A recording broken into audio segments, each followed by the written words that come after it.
সুপ্রিয় দর্শক, স্বাগত এই সময় অনুষ্ঠানে। আমি প্রণব শাহ আছি আপনাদের সঙ্গে, আর আমাদের সঙ্গে আজকে আলোচনার জন্য যোগ দিয়েছেন স্টুডিওতে রোকাইয়া হাসিনা, শহীদ রাশিদুল হাসানের সন্তান, এবং আমাদের সঙ্গে যুক্ত হয়েছেন জাহিদ রেজা নূর, শহীদ সাংবাদিক সিরাজউদ্দিন হোসেনের সন্তান। আমরা দুই শহীদ সন্তানকে এই জন্য আজকে আলোচনার জন্য ডেকেছি, কারণ আমরা জানি যে বাংলাদেশের ইতিহাসে অনেক দিন পর আরও দুটি ফাঁসির রায় কার্যকর হলো। যেই ফাঁসির রায় কার্যকর হলো তারা দুজনই চিহ্নিত যুদ্ধাপরাধী, সালাউদ্দিন কাদের চৌধুরী এবং আলী আহসান মোহাম্মদ মুজাহিদ, একজন জামাত ইসলামীর নেতা, একজন বিএনপির স্থায়ী কমিটির সদস্য।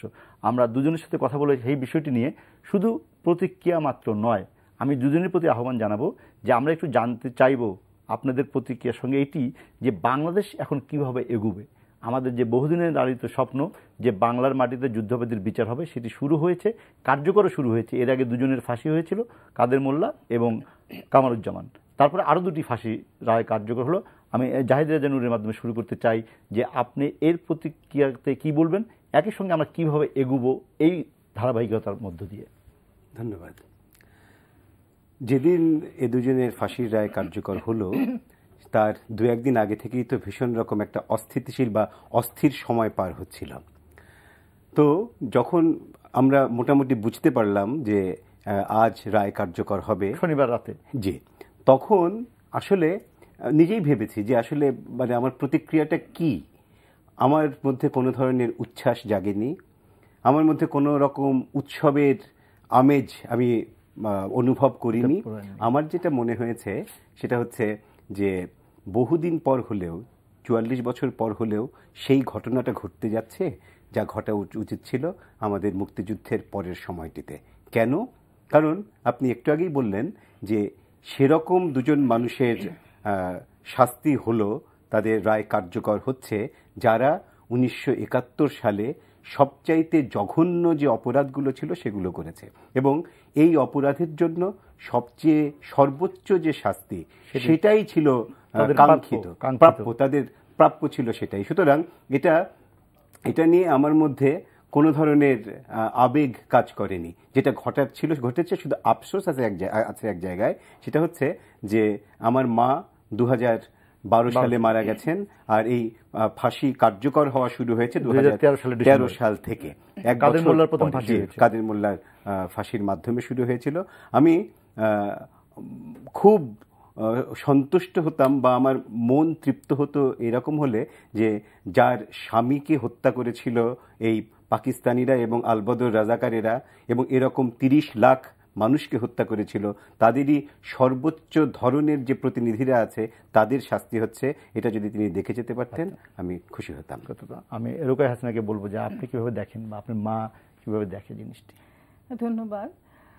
আসলে ফাঁসি কার্যকর হয়েছে এটা সত্য, আর মানুষ হিসেবে আমি মনে করি যে এই রায় দণ্ড এটা প্রতিহিংসার থেকে আমি এটা জিনিসটা দেখি না, কিন্তু ইতিহাসের যে বিষয়টি আছে, যে সত্য, ইতিহাসের যে সত্যটা, বাংলাদেশের ইতিহাস, সেইটাকে যারা নষ্ট করেছিল, এই যে তারা পরিকল্পিত বুদ্ধিজীবী হত্যা যে করেছিল, সেইটার তো বিচার একটা হওয়া দরকার ছিল, যেটা ছিল সেটা হয়েছে। সেজন্য আমি কৃতজ্ঞতা আমার সমস্ত পরিবারের। আমার মা জীবিত আছে, তিনি দেখেছেন। আমার দুঃখ হয় যে জাহিদের মা খালা দেখতে পারেনি।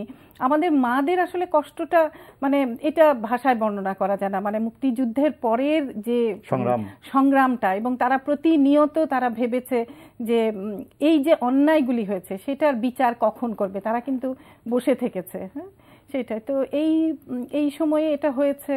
এটা যেটা জাহিদ বলল যে আরো আগে হওয়া উচিত ছিল, আসলে বিচারের প্রক্রিয়াটা তো অনেক জটিল, সেটা করতেই এই সময় লেগেছে। তো আমরা তৃপ্ত, পরিবারের পক্ষ থেকে আমার মা তো তৃপ্তি পেয়েছেনই, কিন্তু এই যে যারা অন্যায়টা করেছে, সমগ্র বিশ্ব জেনেছে যে তারা সত্যিই অন্যায় করেছে, পরিকল্পিত যে বুদ্ধিজীবী নিধনের যে বিষয়টা, এই বিষয়টা তো আসলে পৃথিবীর আমার মনে হয় আর কোনো ইতিহাসে এটা আছে বলে আমার মনে হয় না। এটা বাংলাদেশের বিজয়ের মাত্র দুদিন আগে, এটা এটা ভাবা যায় না। এবং এই দেশের এরা তো বাঙালি, পাকিস্তানের সঙ্গে তারা যুক্ত হয়ে যে প্রথমে যে 25শে মার্চের যে বিষয়টি গণহত্যা করেছে, তারা কিন্তু গণহত্যা করেছে যে আমরা যদি ভয় পেয়ে পিছু হটে যাই, কিন্তু বাঙালি তো ভয় পায়নি। এবং এই 9 মাসের মাঝামাঝি সময়ে আমার যতদূর মনে পড়ে যে আগস্ট সেপ্টেম্বরের দিকে কিন্তু তারা আরেকটা হুঁশিয়ারি দিয়েছিল, যেটা আমার বাবা তো ঢাকা বিশ্ববিদ্যালয়ে ছিলেন, বিশ্ববিদ্যালয়ের বেশ কিছু শিক্ষককে ধরে নিয়ে তারা জেলে আটকে রেখেছিল এবং তাদেরকে মানে টর্চার করে তাদেরকে বলেছে যে মানে বাংলাদেশের বিরুদ্ধে স্বাভাবিক আছে, বাংলাদেশের বিরুদ্ধে কেন মানে পাকিস্তানের বিরুদ্ধে তারা কেন ইয়ে করছে, সোচ্চার আছে কেন। আমার বাবা সেই সময় সেপ্টেম্বর মাসে তাকে একবার ধরে নিয়ে যাওয়া হয়, 20 দিন তাকে জেলে রাখা হয়েছিল। এবং তাকে তার অন্যায়টা কি ছিল, সে ক্লাসে বাংলাদেশের স্বাধীনতার কথা বলছে, দেশাত্মবোধ সম্পর্কে ছাত্রদের কথা বলেছিল। এবং বাবা বাসায় 12 দিন পরে যখন বাসায় ফিরে এসে মাকে বলেছিল যে আমি বলেছি যে এতে যদি আমার অন্যায় হয়ে থাকে আমি সেই অন্যায় আমার যদি শাস্তি দাও তোমরা আমি মাথা পেতে সেটা পাকিস্তানি যারা ছিল তাদেরকে বলেছে। কিন্তু তারপরেও তারা দেখেছে এই যে সাহসী এরা শিক্ষকদেরকে যে ধরে নিয়ে যে তারা এরকম শাস্তি দিয়েছে, হুমকি দিয়েছে, তাতেও তো কাজ হয়নি। তখন তারা এই পরিকল্পনাটা করেছে যে একদম মেধাশূন্য করার জন্য, যেটা শহীদ সিরাজউদ্দিন হোসেনকে 10 তারিখ থেকে শুরু করে একদম 15 তারিখ পর্যন্ত অনেককে নিয়ে গেছে। আর 14 তারিখে তো সকালে আমাদের বাসা থেকে নিয়ে গেছে, ওই দিন সকালে নিয়েছে রাশিদুল হাসান। যাই যদি একটু বলেন যে আমরা এইটাকে মূল্যায়ন করে এখন আমরা অন্যভাবে কিভাবে এগুবো, দেশটা তো এগুতে হবে। এবং দেখেন এই সমস্ত যুদ্ধাপরাধীদের বিচার না করে কিন্তু বাংলাদেশের 44 বছর অতিক্রান্ত হয়ে গিয়েছে। তারপরে 40 বছর পরে বলা যায় যে বিচারটা শুরু হয়েছে, যদিও 1972 সালে কিন্তু বিচার শুরু হয়েছিল, ট্রাইব্যুনাল হয়েছিল, কয়েক হাজার যুদ্ধাপরাধী জেলখানায় ছিল, কিন্তু রাজনৈতিক পট পরিবর্তনের কারণে সেটি চেঞ্জ হয়ে গেছে। তার উপরে অনেকগুলো রাজনৈতিক পট পরিবর্তন বাংলাদেশে হয়েছে। এই যে নতুন রাজনীতির ধারায় আমরা ফিরছি, যে যুদ্ধাপরাধ মুক্ত এবং যুদ্ধাপরাধের বিচার হচ্ছে রাজনৈতিক সদিচ্ছা বা রাজনৈতিক কর্তৃপক্ষের কারণে, এখন রাজনীতিটা কিভাবে এগোবে যদি আমরা এগুতে চাই? এটা বলতে গেলেও শুরুতে একটু ইতিহাসের কথা বলতেই হবে। আর নতুন প্রজন্মের কথা বলা হচ্ছে, নতুন প্রজন্ম কিন্তু ইতিহাস বিচ্ছিন্ন হয়ে যদি এগোতে চায় তাহলে বেশি দূর এগোতে পারবে না, বরং সমস্ত কিছুর মধ্যে একটা বিশৃঙ্খলা চলে আসবে।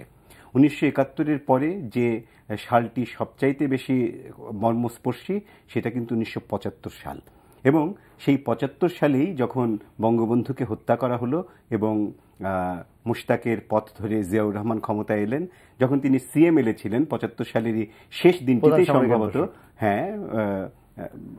31শে ডিসেম্বর সম্ভবত তিনি দালাল আইনটা বাতিল করলেন, রহিত করলেন। অর্থাৎ নানাভাবে বলা হয় যে বঙ্গবন্ধু তো সাধারণ ক্ষমা ঘোষণা করেছেন, সমস্ত সবাইকে মুক্তি দিয়ে গেছেন। এই কথাটা আমাদের তরুণ প্রজন্মের খুব ভালোভাবে জানতে হবে। প্রথমত এই দালাল আইনটা বাতিল করেছে, এই তখনও বিএনপি হয়নি, এই যে নতুন ধারাটা সৃষ্টি হলো জিয়াউর রহমানের মাধ্যমে তাকে দিয়েই। তারপরে দেখতে হবে যে জিয়াউর রহমান যখন দলটা গঠন করলেন কাদেরকে নিলেন। সব দলছুট এবং বেশিরভাগ ক্ষেত্রেই যাদের স্বাধীনতার প্রশ্নে বিভ্রান্তি আছে এরকম মানুষদেরকে তিনি বিরোধিতা করেছেন। হ্যাঁ, এর মধ্যে শাহ আজিজুর রহমানকে করলেন প্রধানমন্ত্রী, সিনিয়র মন্ত্রী করলেন মশিউর রহমান জাদু মিয়াকে। অর্থাৎ একটা উল্টো দিকে যে চলা শুরু করলো দেশ, একটা মিনি পাকিস্তান যে বানানো হয়ে গেল, বিভিন্নভাবে মুক্তিযুদ্ধের যে চেতনা ছিল সেটাকে খর্ব করা শুরু হলো। এবং আপনি আমার চেয়ে ভালো জানেন যে ক্যান্টনমেন্টে যাদেরকে নানাভাবে অভ্যুত্থানের কথা বলে হত্যা করা হয়েছে তারা বেশিরভাগই হচ্ছে মুক্তিযোদ্ধা সৈনিক, তাই না? এই যে ব্যাপারটা শুরু হলো সেটা কিন্তু চললো এরশাদ হয়ে খালেদা জিয়া পর্যন্ত। এবং খালেদা জিয়া যেটা করলেন প্রধানমন্ত্রী হয়ে, তিনি এই যে যার ফাঁসি হলো গত শনিবার এবং নিজামী, এই দুজনকেই তিনি মন্ত্রী করলেন।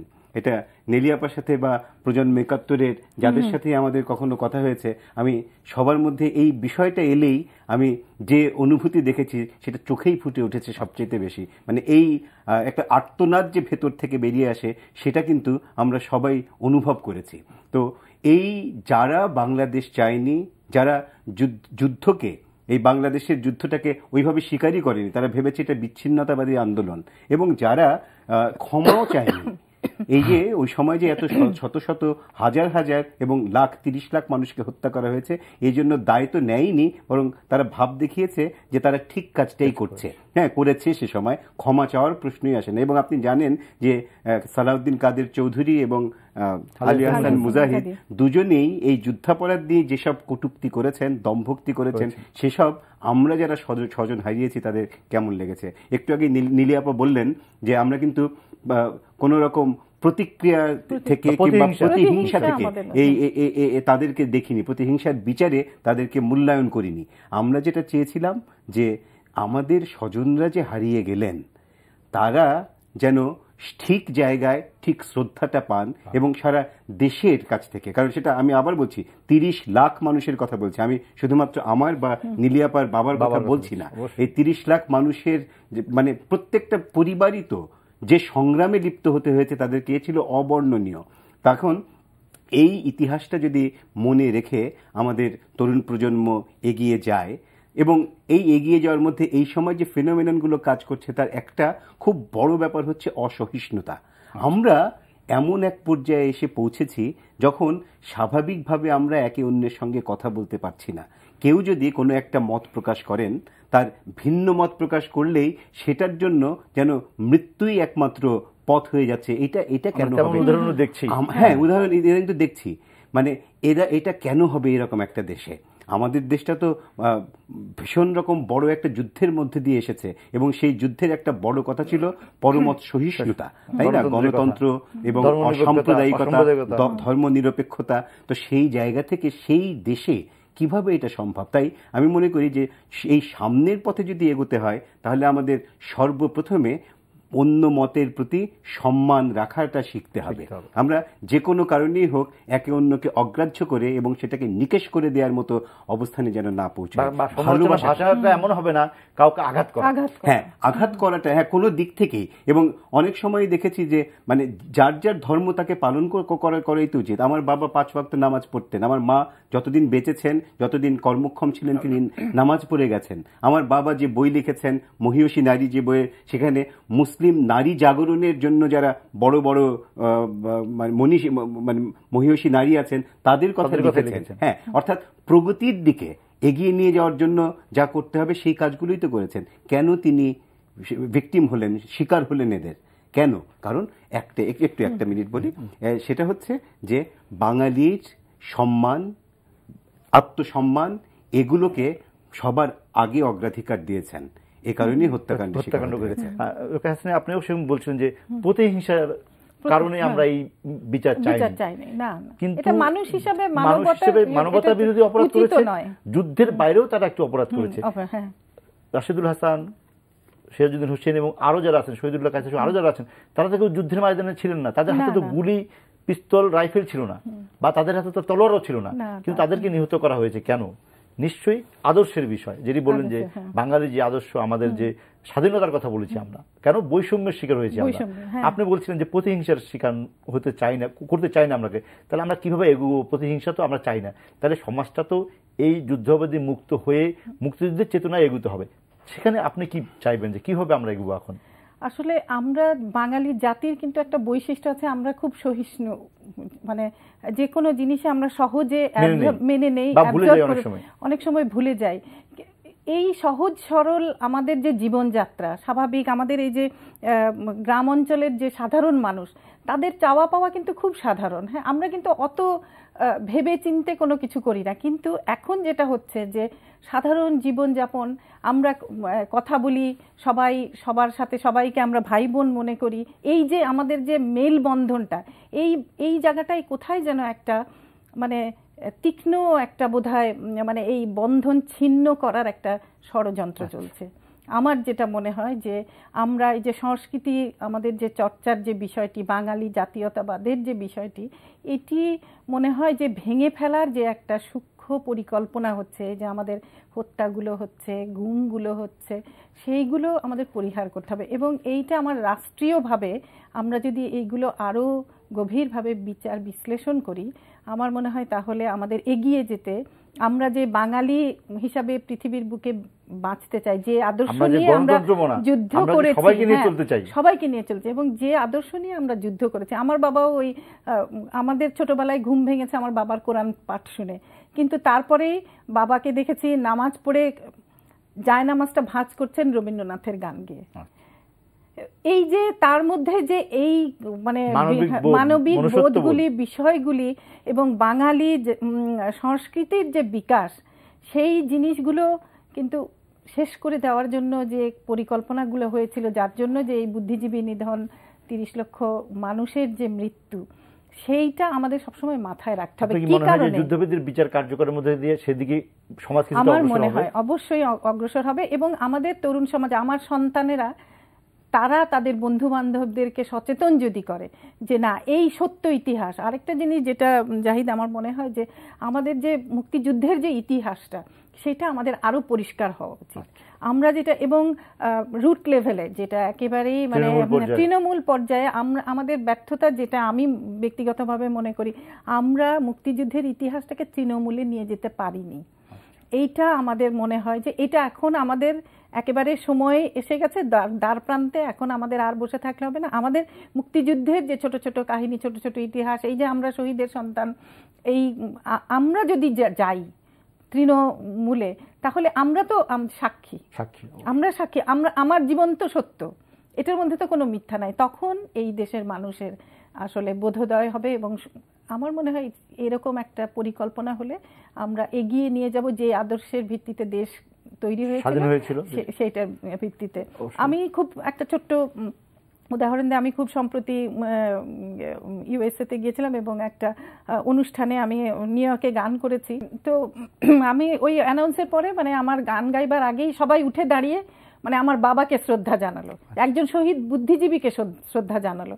এবং তারপরে আমি গান গেয়ে বের হয়ে আসার পরে বেশ কিছু অল্প বয়সী ছেলে তারা এসে আমার সাথে ছবি তুললো এবং আমাকে বললো যে আপা, আমরা বইয়ে পড়েছি, আমরা তো সামনাসামনি দেখি নাই শহীদ বুদ্ধিজীবী সন্তান, এই ইতিহাসটা আমরা জানতে চাই আপা, আপনি একদিন আমাদের সময় দেন, আমাদের সঙ্গে এসে আপনি আপনার গল্পগুলো বলেন। তো এই যে আগ্রহ, এইটা আসলে আমাদের নিজেদেরই তৈরি করতে হবে। এইটা যদি হয় যে এইটা তো সত্য ঘটনা, আমি আমার বাবার হত্যার যে গল্প, এটা তো কোনো গল্প না, এটা সত্য সত্য, এই জিনিসটা যদি বলি, তো আমার মনে হয় যে দেশের প্রতিটি মানুষ যদি জানতে পারে যে কি জঘন্য কাজ তারা করেছিল, নিরপরাধ মানুষদের ধরে মেরেছে, কি তারা এই দেশকে ভালোবেসেছিল, এই দেশের ভালো চেয়েছিল, এটাই তাদের অপরাধ। তো এইটা যদি আমরা সমগ্র দেশের মধ্যে আমরা ছড়িয়ে দিতে পারি, তাহলে এই দেশ একদিন সেই আমাদের সোনার বাংলা। আমি সেজন্য বলি যে মুক্তিযুদ্ধটা তো শেষ হয়নি, একটি পর্যায়ে আমরা রণাঙ্গনের কাজ শেষ করেছি, কিন্তু যে আদর্শ চেতনায় বাংলাদেশ স্বাধীন হয়েছিল সেটিকে তো পিছনে ঘোরানোর চেষ্টা হয়েছে, সেটিকে উল্টে দিয়ে যুদ্ধবিদের বিচার করে দেশকে এগিয়ে নেওয়ার সন্ধিক্ষণে আমরা আছি, সেখান থেকে আমরা এগোতে চাই। সেজন্য বারবার আমি জানতে চাই যে আমরা কীভাবে এগোবো, যেটা রোকেয়া হাসিনা বললেন যে আমাদের পরবর্তী প্রজন্ম যারা আছেন তাদের মধ্যে যদি আমরা সেই বীজ বপন করতে পারি তাহলে গাছ জন্ম নেবে। আমরা সেই গাছের পরিচর্যা করবো কীভাবে? অনেকগুলো বিষয় আছে, তার মধ্যে আমি তিনটি খুব গুরুত্বপূর্ণ বলে মনে করি, সেই তিনটির কথা বলি। প্রথমত আমি আবার সেই ইতিহাসের দিকে ফেরাবো, দৃষ্টিটা ফেরাবো, যে দ্বিতীয় বিশ্বযুদ্ধের পরে যখন নাৎসি, ফ্যাসিস্ট, এসএস, হ্যাঁ, এবং বিভিন্ন যে সংগঠনগুলো ছিল হিটলারের বা মুসোলিনির, তাদের ব্যাপারে এই পুরো ইউরোপ কি ডিসিশন নিয়েছিল, কি সিদ্ধান্ত নিয়েছিল, সেটা আমাদের তরুণ প্রজন্মকে জানতে হবে। নুরেমবার্গ ট্রাইব্যুনালে কি হয়েছিল সেটা তাদের জানতে হবে। এবং দেখবেন আপনি এই মানে দ্বিতীয় বিশ্বযুদ্ধের পর যখন নুরেমবার্গ ট্রায়ালটা হওয়ার পর থেকে কিন্তু শুধুমাত্র প্রোপাগান্ডার মাধ্যমেই এই নাৎসি কিংবা ফ্যাসিস্টদের ব্যাপারে ঘৃণা ছড়ানো হয়নি। এখানে মানবতার কথাই বলা হয়েছে, যে মানবতাকে ধূলিসাৎ করতে চেয়েছিল এরা, সেই মানবতার কথা বলা হয়েছে। এবং সেটা শুধুমাত্র পত্রপত্রিকায় লেখালেখি নয়, শিল্পে, সাহিত্যে, কবিতায়, গানে, সমস্ত জায়গায় এই জিনিসটাকে নেওয়া হয়েছে। আর স্কুল কলেজেও এই বিষয়ে পড়াশোনাটা করানো হয়েছে। ফলে এখনো জার্মানিতে কেউ স্বস্তিকা আঁকবে এটা কিন্তু সম্ভব নয়, বা গেস্টাপো বাহিনীর কোনো একটা আদর্শ প্রচার করবে একেবারেই সম্ভব নয়। হ্যাঁ, এটা নির্বাচনেও দাঁড়াতে পারবে না। আমাদের এখানে কিন্তু সেটা হয়নি। ওই জিয়াউর রহমানের সময় যখন ধর্মভিত্তিক রাজনীতিকে আবার প্রতিষ্ঠিত করা হলো এবং যারা বিরোধিতা করেছিল তাদেরকে দিয়েই স্বাধীনতার পক্ষ এবং বিপক্ষ শক্তি তৈরি করা হলো। এটা যেটা হওয়ার কথা না, পৃথিবীর আর কোথাও পাবেন না যে একটা স্বাধীন দেশে স্বাধীনতার পক্ষ এবং বিপক্ষ শক্তি রয়েছে। তো সেই জায়গাটায় আমাদের প্রথম কাজটা হচ্ছে সেই জায়গায় যে আমরা বাংলাদেশটা যারা তৈরি করেছেন, সেই মুক্তিযোদ্ধারা এখনো বেঁচে আছেন। আপা একটা খুব বড় কথা বলেছেন যে গিয়ে গিয়ে যদি ওরাল হিস্ট্রিটাও যদি শোনা যায়, সেগুলো যদি লিপিবদ্ধ করা যায়, তাহলেও একটা বিশাল বড় জায়গা খুলে যাবে। সেটা হোমারের মানে ওডিসি কিংবা ইলিয়াডের মতো হতে পারে, মহাভারতের মতো হতে পারে। আর আমাদের দেশে তো 52 এবং 71 দুটোই তো বিশাল বড় দুটো মহাভারত। আমরা কেন এই মহাকাব্যকে নিয়ে এগোতে পারি না? দ্বিতীয়ত হচ্ছে যে আমাদের যে শিক্ষা ব্যবস্থাটা রয়েছে, যে 3 রকম শিক্ষা রয়েছে, এই জায়গাটায় সত্যি সত্যি একটু হাত দিতে হবে। অর্থাৎ আমি কি বলতে চাইছি যে ইংরেজি মাধ্যম, বাংলা মাধ্যম এবং আমাদের মাদ্রাসার যে শিক্ষা আছে সেই জায়গায় যুগোপযোগী পরিবর্তন আনতে হবে। আমি কোনো মাধ্যমকেই ছোট করতে চাইছি না, কোনোভাবেই না। আমাদের একটা বড় অংশ মাদ্রাসায় পড়ে এবং বাংলা মিডিয়ামে পড়ে, একটা ছোট অংশ পড়ে ইংলিশ মিডিয়ামে। এখন সেই মাদ্রাসায় যদি দেশের সংস্কৃতি, বাংলা বা দেশের ইতিহাস এগুলো পড়ানো না হয়, জাতীয় সঙ্গীত না বাজানো হয়, জাতীয় সঙ্গীত না, খুবই দুঃখজনক যে মাদ্রাসায় জাতীয় সঙ্গীত দিয়ে শুরু হয় না ক্লাস, তারা জানেই না। তো এই জিনিসগুলো কিন্তু আমাদের মাথায় রাখতে হবে। একটা শিশু যখন জন্মায় তখন তো সে এত কিছু বোঝে না, তাকে যদি সত্যিকার অর্থে দেশপ্রেমে বলিয়ান না করা হয়, তা সে তো একটা অন্ধতার মধ্যে চলেই যাবে। সুতরাং ওই মাদ্রাসা শিক্ষাতে যুগোপযোগী পরিবর্তনটা যেমন দরকার, তেমনি আমাদের সংস্কৃতি এবং ইতিহাস এর দুটোর আনতেই হবে। মানে শুধু যুদ্ধাপরাধীর বিচার দিয়ে 10 জন লোককে ফাঁসি দিলে কাজ শেষ না, এটা তো একটা বড় অংশই এখনো মনে করে যে এতদিন পরে বিচার করে লাভটা কি, তাই না?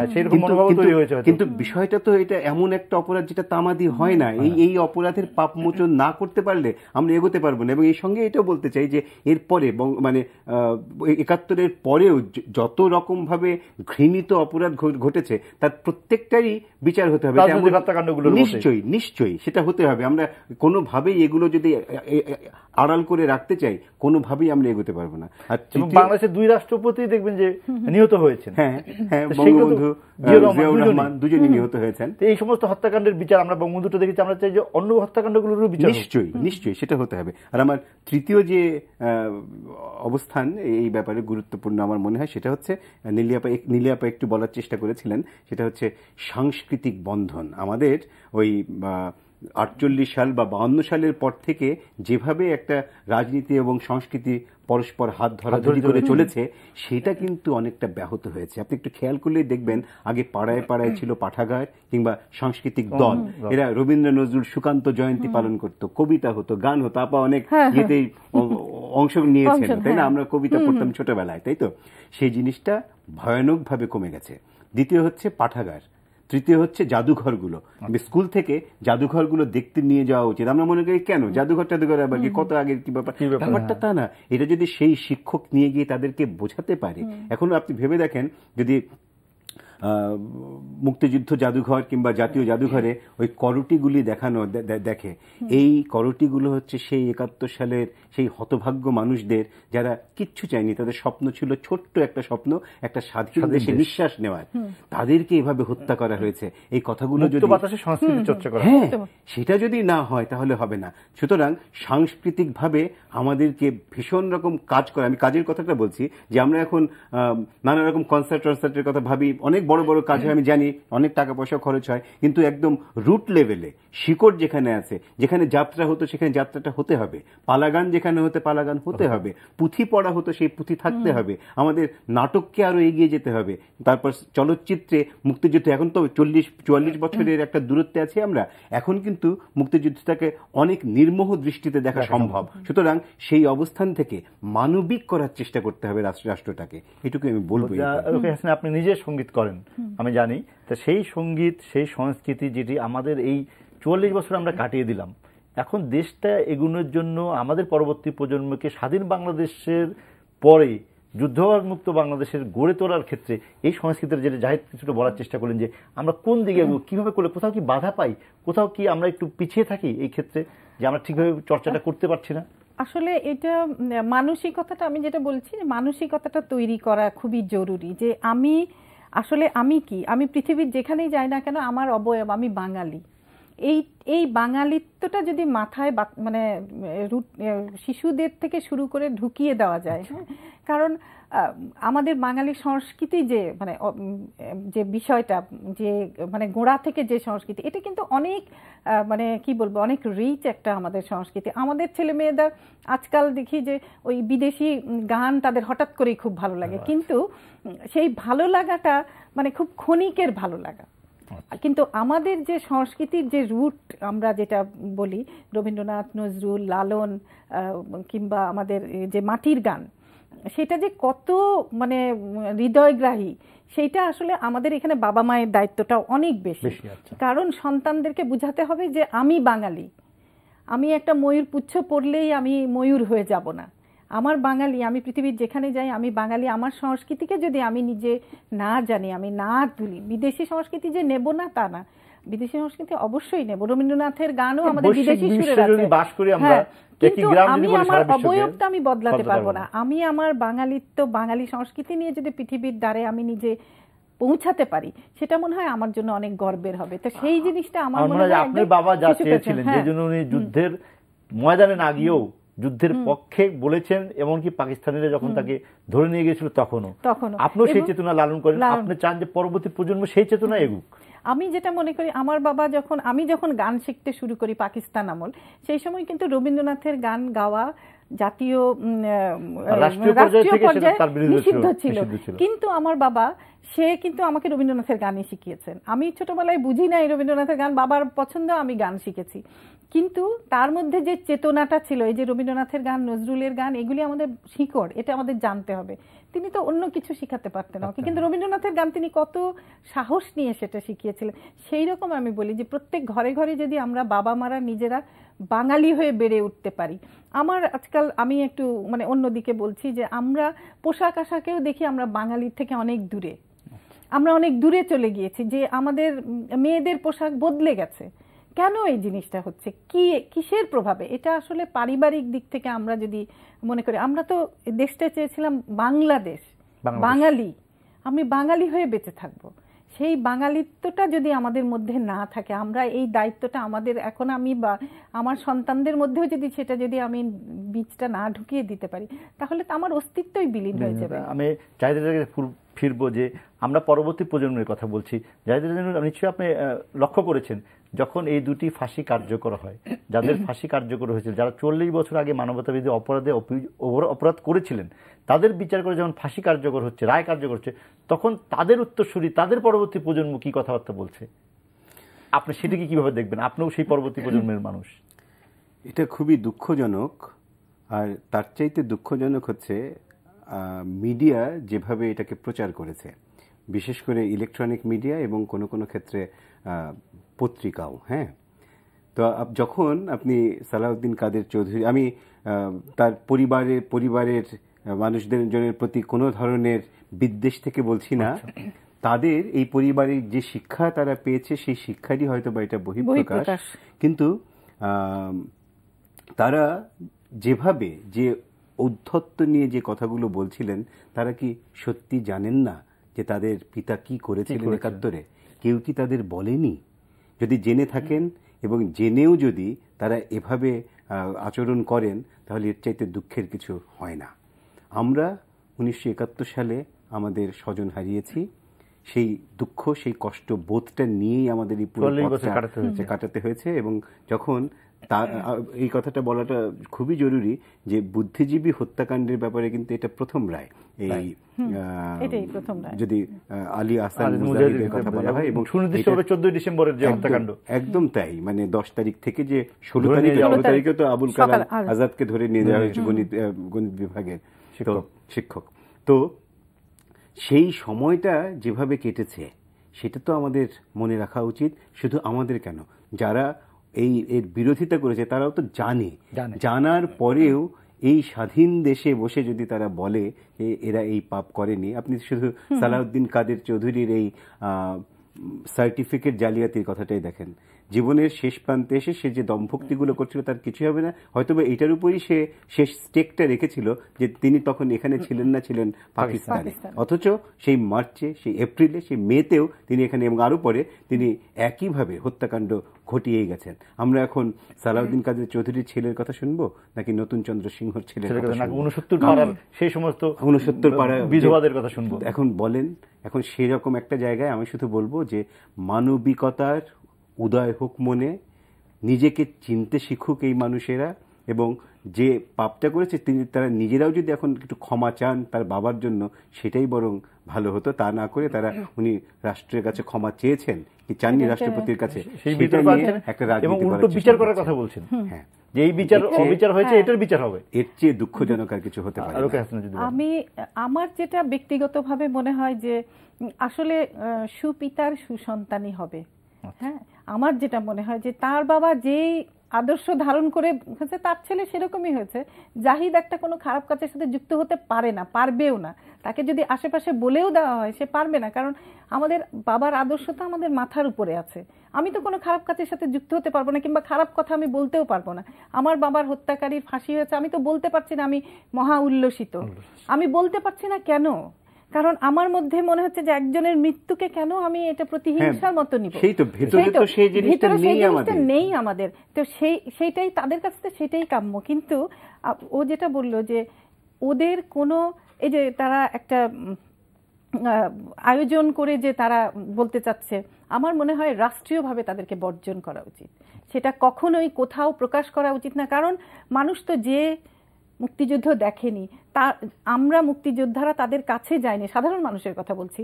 অনেক সাধারণ মানুষ আছে যে রিকশাওয়ালা কিংবা যে মুটে, সে বলছে যে এই বুড়া বুড়া মানুষগুলোকে কেনই বা ফাঁসি দিচ্ছে, কারণ সে তো জানে না ইতিহাসটা। আমার সঙ্গে কথা হচ্ছে, এক রিকশাওয়ালা বলে যে আপা কেন এই ফাঁসি হচ্ছে, এই বুড়া মানুষগুলা এগুলা কয়দিন বাদ তেমনিই মরে যাবে। তখন আমি রিকশাওয়ালাকে বলছি যে ভাই আপনি কি জানেন এই লোকটা আমার বাবাকে মেরেছে, আমি তাকে ক্ষমা করতে পারবো?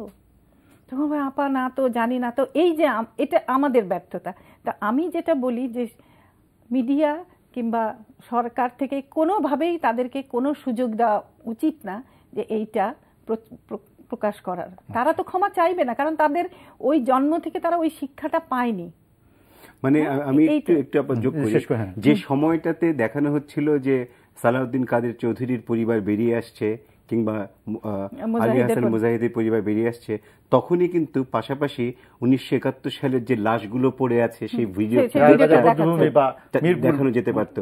সেলিনা পারভিনের লাশ পড়ে আছে সেখানে, কোনো অন্যায় ছাড়াই যাকে হত্যা করা হয়েছে কিংবা যাদের লাশ পাওয়া গেছে সেই লাশগুলো দেখানো উচিত ছিল। শকুন কিংবা কাক যেখানে মানে খাচ্ছে, মানে কুকুর খাবার দিয়ে খাচ্ছে, সেগুলোও তখন দেখানো উচিত ছিল যে এই ঘটনাগুলো এরা ঘটিয়েছিল। এই মানবিকতা যেটা আমরা বলছি, সেই মানবিকতাটার একটা ব্যাখ্যা ছাড়া কখনোই সেটাকে জায়েজ করা যায় না। আপনাদের দুজনকে ধন্যবাদ। আমরা শেষ করবো আজকের অনুষ্ঠানটি। তবে তার আগে শুধু বলতে চাই যে দুই শহীদ সন্তান না, শুধু এই কথা, এই বক্তব্য আজকে সবারই হওয়া উচিত। কারণ যে অপরাধ 71 সালে সংগঠিত হয়েছে তার বিচার করছি আমরা, তার ফাঁসির রায় কার্যকর হচ্ছে, কিন্তু এই অপরাধের ক্ষত কিন্তু শেষ হয়ে যাবে না। আপনাদের দুজনকে ধন্যবাদ, এবং ধন্যবাদ প্রিয় দর্শক আপনাদেরকেও আমাদের এই অনুষ্ঠানটি দেখার জন্য। আর শেষ করার আগে বলতে চাই এই অনুষ্ঠানটি আপনারা অনলাইনে দেখতে পারবেন যদি আপনারা ভিজিট করেন www.ntvbd.com। আপনারা ভালো থাকুন, সুস্থ থাকুন, আর থাকুন এনটিভির সঙ্গেই।